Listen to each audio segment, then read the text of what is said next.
Okay, folks, it's your buddy Mike Messier. Just saw Blake Lively in as Lily Bloom in This Ends With Us.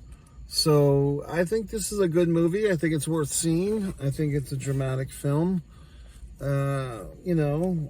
an important film.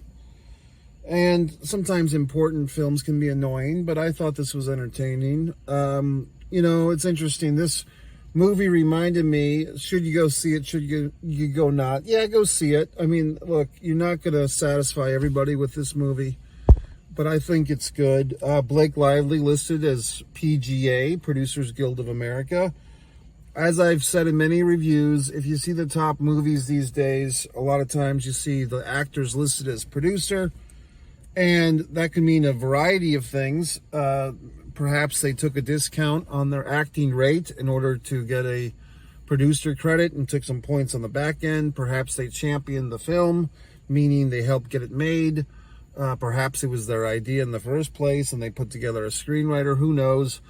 In this case, I don't know much about Blake Lively. I remember her from years and years ago. I believe it was the Sisterhood of the Traveling Pants movies that she was in. I remember seeing one of those films when I was at a film school in Maine, ironically in Maine, because some of this movie tonight takes place in Maine.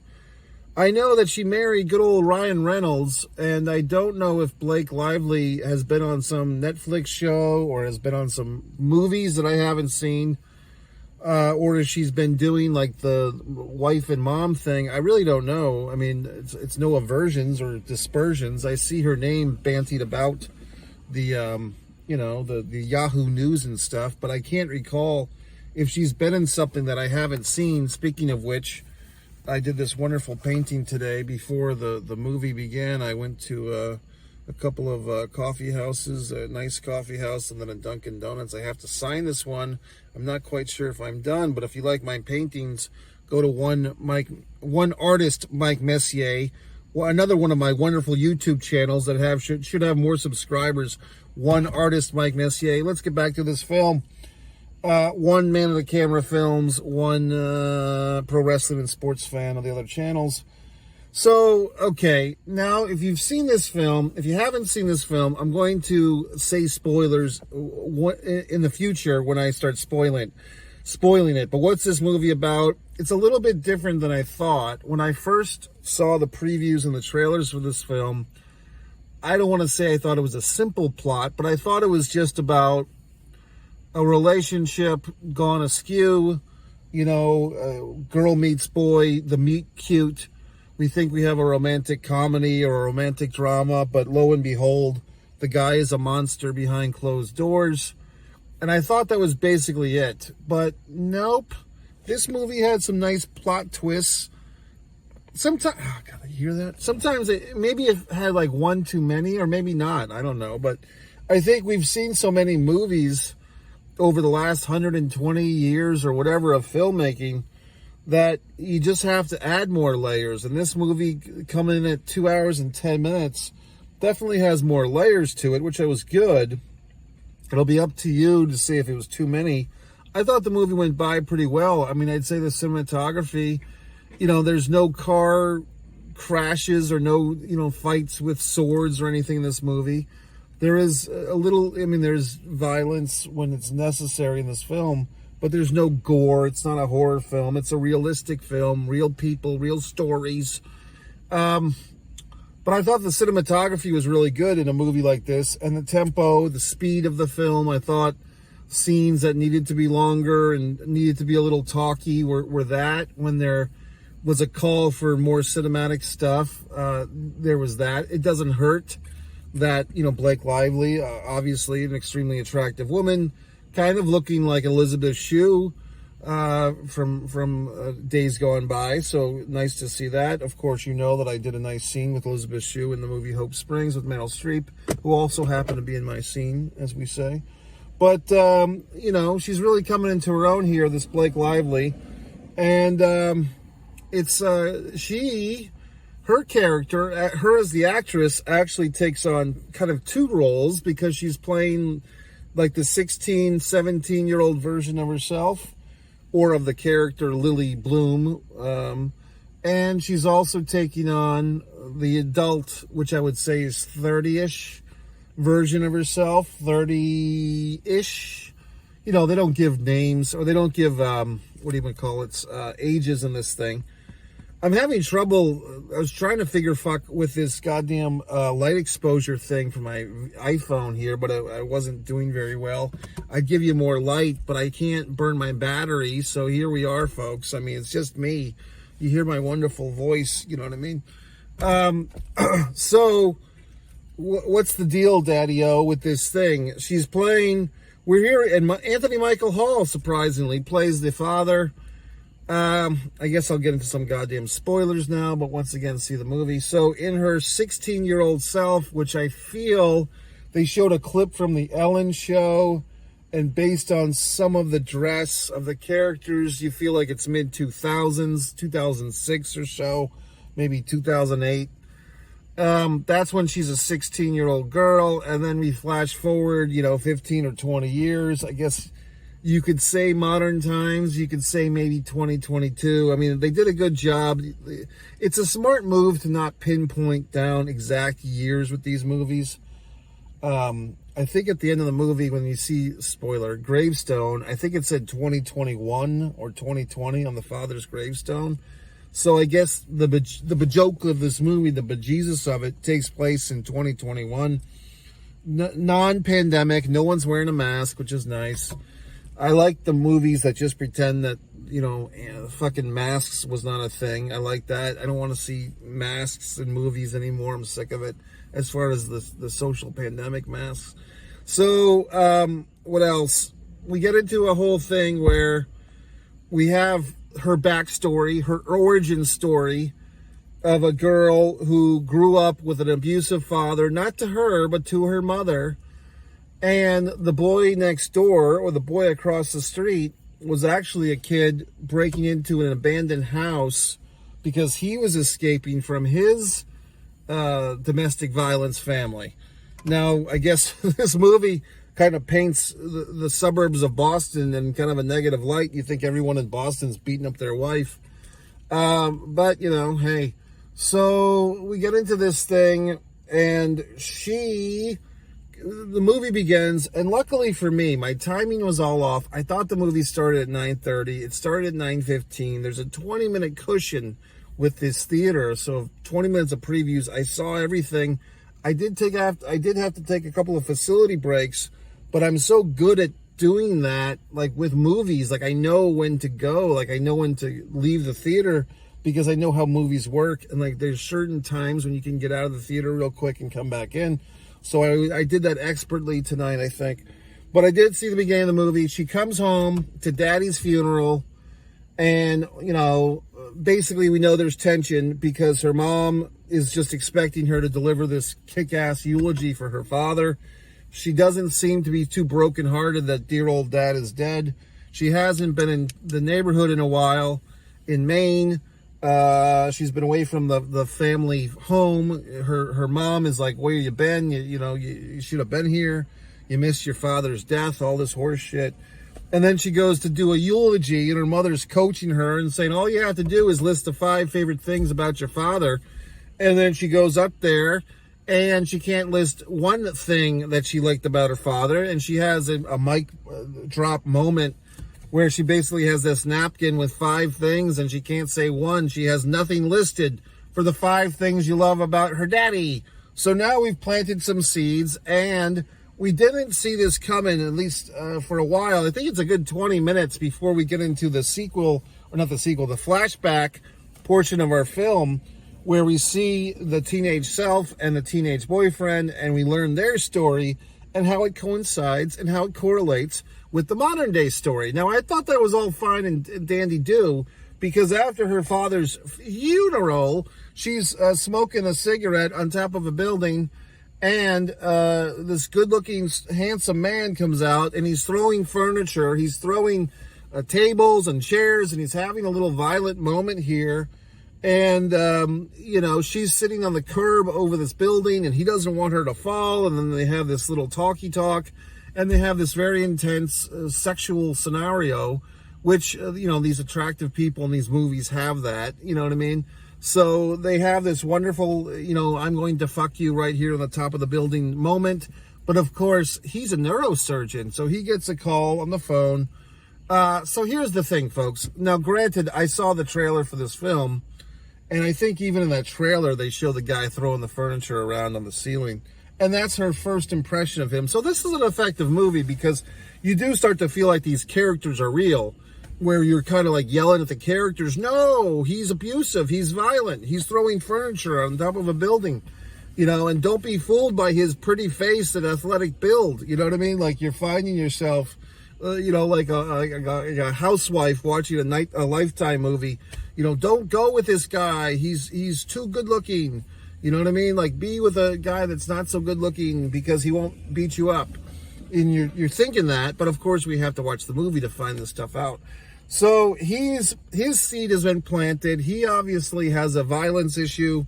He has he's a violent individual, but he's so goddamn good looking, and he's got a lot of money because he's a neurosurgeon, and she runs her flower shop. And it's your, not to say typical, but it's your girl next door, voluptuous blonde, blonde / strawberry blonde, sort of redhead, Irish looking, voluptuous woman, and you're ripped to shreds, dark and handsome. I wouldn't say he's tall. He didn't look that tall. But he looked, 5'10", 5'11", maybe 6 even, whatever the fuck he is. But I mean, a woman's dream. Every guy would want to fuck her. Every woman would want to fuck him. Yada, yada, shish, boom, ba. Everything's perfect. But their little meet cute is interrupted because, as it turns out, he's got to go operate on someone's brain. He plants a little seed about some kid shooting some other kid, and that's how it breaks their heart, or it breaks his heart, or whatever the fuck. That'll come back later, as you know, because you've seen the movie, or maybe you haven't. And then we move forth, and she decides, or whatever the fuck, she's going to make herself a little flower shop in Boston. Lily Bloom's Flowers. And we introduce an important side character. Now, this woman was in a movie. There's some guys coming my way, by the way. Some interesting fellows. I have to, hold on.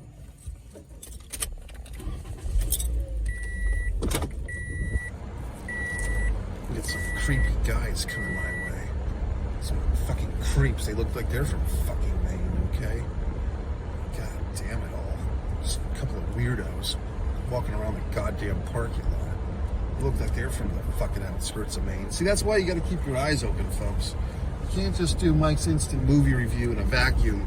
You see some fucking weirdos walking around the parking lot. Now, maybe they're just working stiffs, and maybe I'm the goddamn weirdo to them because I'm doing a Mike's Instant Movie Review, and these fucking assholes, I mean, they could have asked for an autograph, but they're walking around. I'm doing my thing. They're doing theirs. Let's just go over here. I just avoided a conflict. So you have to learn how to avoid conflicts with these assholes.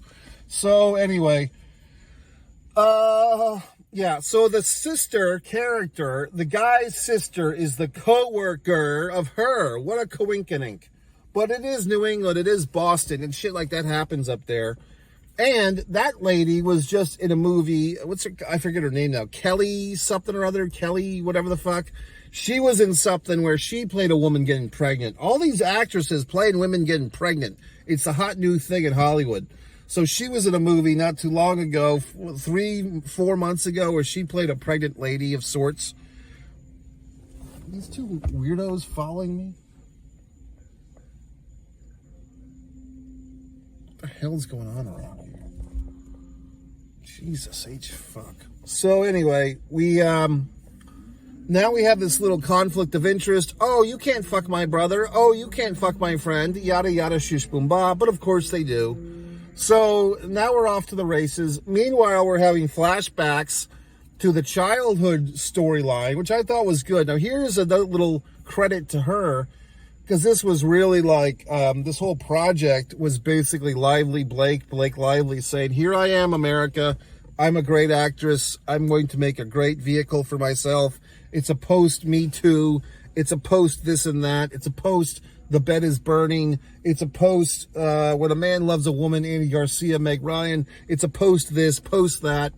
So, in any event, we move forth, and I thought she did very good, and I thought whoever the hair and makeup people were for this movie did a nice job of making, selling her basically as being a high school student, 20 years, 25, whatever it was, where they basically trimmed some age off of her because she looked believable, which I think is hard. I mean, if you go back to fucking, Howard Stern in Private Parts makes fun of that scenario where you're playing like a younger version of yourself. But other movies have pulled it off, some not so much. But this one, I thought she was believable because Blake Lively has a young face. And, I thought her acting, she did act differently as a teenage girl than as her older adult self, because you don't just change physically, you also kind of change a little bit in your emotions and so forth. You know what I mean? In your persona. So I thought it was all pretty good. Also interesting, because I was scratching my noggin. They did have a little conceit when they see, because here's what happened. They're having a hot and heavy romance, her and the neurosurgeon guy. And they go to this restaurant, Root, like all this fucking millennial shit. They go to Root in Boston. I don't think that's a real restaurant. And they're having this big dinner where, boyfriend boy, who used to be a fuck toy, and now he's falling in love because she's so attractive, so he has to fall in love with her, of course. So they're falling in love. He wants to meet her mom. They're going to meet at a restaurant, and lo and behold, and here's where it was a twist that I did not see coming, okay, I'll admit. The high school boyfriend is now the waiter at the restaurant they're eating at. So I did not see that coming. Okay, so it caught me off guard. I was pleasantly surprised at that shocking development. And good film here, good screenwriting, good direction, good acting, because we as the audience are kind of in on the secret. Like, we know what this character is going through. Like, OMG, she sees her ex-boyfriend from high school that we don't even know then, but we know later, we find out he was pummeled and nearly killed by her abusive father. That's why she won't go to dad. When she goes to daddy's funeral, she's kind of like, fuck him, I'm glad he's dead. Because he abused her high school boyfriend and ruined the love of her life. And they were a Romeo and Juliet, okay? So now we find out that he went to the military for 8 years. He survived the beating from Anthony Michael Hall, weird science, fucking Breakfast Club Anthony Michael Hall. And he also played Bill Gates. What a career. And he was in Edward Scissorhands. Gee whiz. So now we discover that we have a little love triangle, or we have a little crash between past and present. The past, her high school flame. The present, her neurosurgeon, ripped abs man. Then, the sister character, Kelly Slate, I believe is her name. And she's got the boyfriend. And did he play like the other chick's boyfriend in the other movie? Like, this guy, I don't want to say, Indian American, but Indian American. Was he the boyfriend of the other character in that Kelly Slate pregnancy movie from 3 or 4 months ago? Because it seems like they have this little clique that they do things. Maybe they're married in real life. I don't know. But in any regard, here he is, the friend, like the sister and the boyfriend, or the sister and her husband. They have a baby, and then they're rocking the nephew, and they're holding is it a nephew or a niece? I think it's a nephew. Like, oh, my sister's a mother, and all this horse shit. And then he was like, I would marry her tonight. I'd put her in a wet dress and get her pregnant tonight. And she's like, oh, don't say that. You just have baby smell.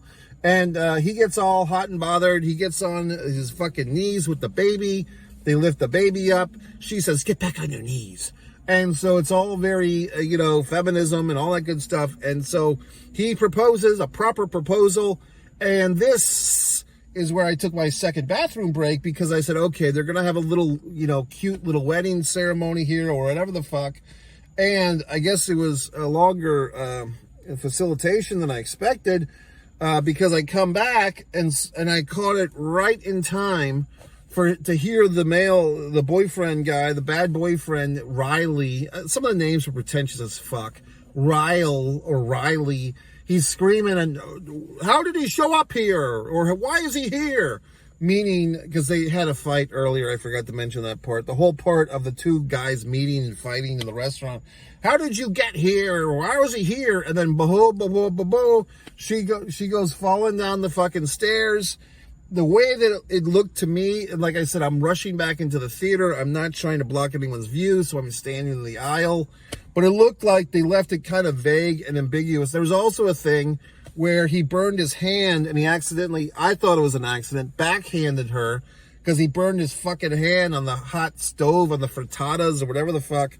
So they're leaving some of these things ambiguous, basically, which I liked, was it was like, how do you interpret these things? Like, when he burnt his hand, and he, like, instinctively whacked her, was it because he was just, like, pulling his hand back from the burning dish and hit her in the face?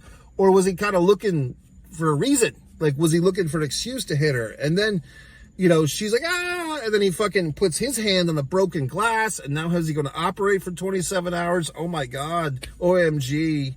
So now she goes flying down the fucking steps. Did he push her, or did she fall? And then she wakes up, and now it's the second time she's been injured, and she's got this nasty contusion. And he's playing Dr. Zhivago over here, asking her what her name is, where is she, all this horse shit. And, hey folks, we had a quick change of location. This is the continuation of my earlier review, Mike's Instant Movie review of This Ends With Us. And, you know, it's interesting. I find that I feel different when I'm in the confinement of the home. I probably enjoy doing the Mike's Instant Movie reviews right after the movie, but I'll try to get back into it here. You look, if you saw the movie, I mean, I did like the movie. I did enjoy it. Obviously, this is a post-Me Too movie. Just the fact that our main character there leaves the husband. She's not taking any chances. She's not giving him, I guess, a third or a fourth chance. Let's see, we have the burning hand incident, we have the fall down the stairs incident, and we have the, what do we call that, a forced activity? I mean, I would say the words, but I don't want this video to get banned on YouTube, but marital SA, or a big R, you know, however you qualify that. So it's all very, you know, her decision to end the cycle. The title of the movie, The Cycle Ends With Us. So this character, like I said, this movie is effective because you do feel like you're cheering on this character, or you're hoping things will happen. So I do feel like, I can't even remember the character's name, to be honest with you, because I'm so out of it now. It's been about 2 hours since I saw the movie, or since I did my last review. So, you know, but Blake Lively, a lively Blake, you know, I mean, this is good, because if this movie had been made 30 or 40 or 50 or 60 years ago, the woman would forgive the guy, or somehow, I mean, they probably wouldn't even make a movie like this. But, you know, I do think that the character made the right choice.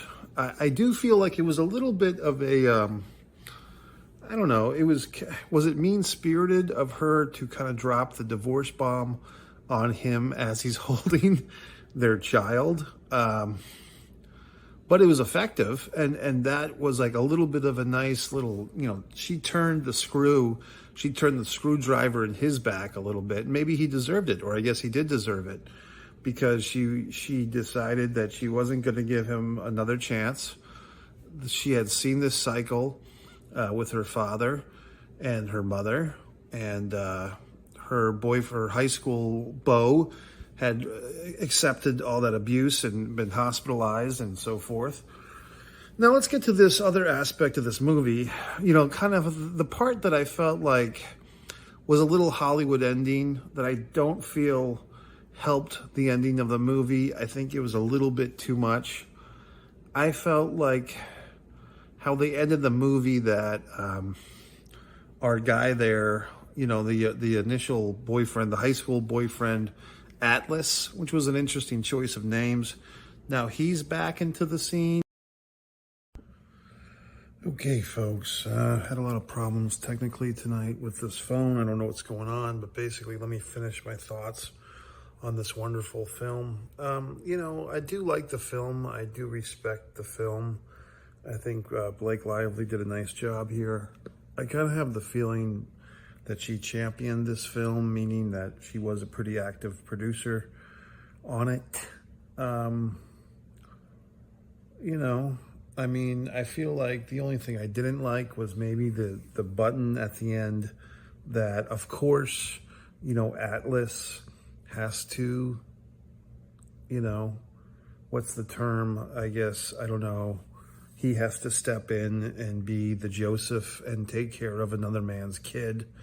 I mean, that's just what it comes down to. A person who I used to live with, actually, a male individual, who was a housemate of mine, once made a comment which has sunk in with me. He said that women like to have their children with one man and have another man raise the child.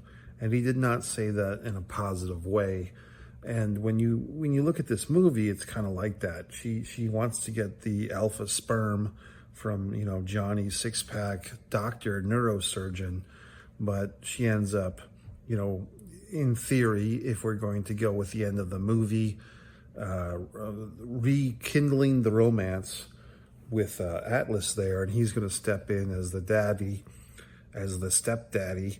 So our buddy Atlas and neurosurgeon, jerk guy, are going to be bonded with this child, kind of a Magnum TA and Tully Blanchard for the One Pro Wrestling and Sports Fan YouTube channel fans.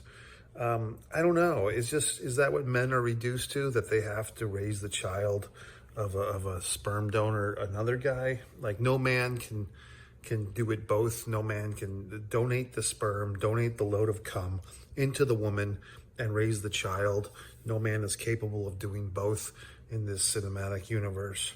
I know there's more to it. I know there's more nuances. I don't know. It just is. It is what it is, isn't it? But yeah, her little speech there at she's got a freshly born baby. The goo, the blood is still all over the child, the infant. And she's basically telling neurosurgeon that he's an abuser and he's evil.